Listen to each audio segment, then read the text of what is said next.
Chef Kim কিচেনে সবাইকে স্বাগত। আশা করি আপনারা সবাই ভালো আছেন, সুস্থ আছেন।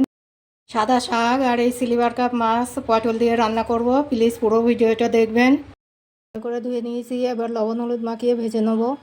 এগুলো লবণ হলুদ মাখিয়ে নিয়েছি, কড়াইয়ে দিয়ে দিয়েছি সাদা তেল। এবার মাছগুলো এক এক করে ভেজে নেবো।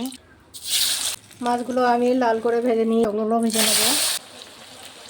পটলগুলো আমি খুব ভালো করে ভেজে নিয়েছি, এবার তুলে নেবো। মাছ রান্নার জন্য কড়াই বসিয়ে দিয়েছি, দিয়ে দেবো সরিষার তেল, কেটে রাখা পেঁয়াজ, কাঁচা লঙ্কা। পেঁয়াজটা অল্প একটু নেড়ে চেড়ে কেটে ধুয়ে রাখা আলু দিয়ে দেবো।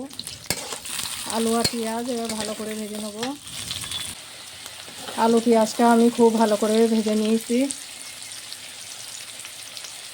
এটা আদা রসুন শুকনো লঙ্কা একসঙ্গে বাটা একটু দিয়ে দেবো। লবণ, হলুদ, জিরে মরিচ গুঁড়ো,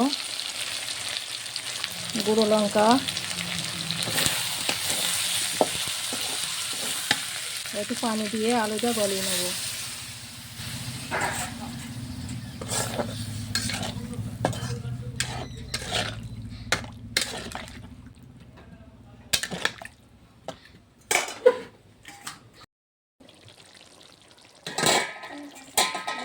আলু পটলটা গলে গিয়েছে, এবার একটু ভালো করে কষে নেব।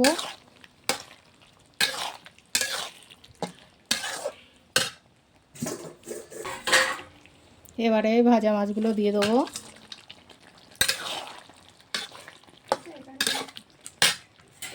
দিয়ে অল্প একটু কষে ঝোল দিয়ে দেবো।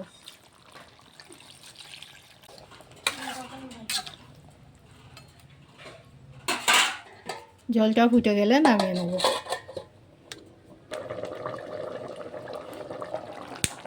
আমার এই মাছ রান্না হয়ে গিয়েছে, এবার নামিয়ে নেব।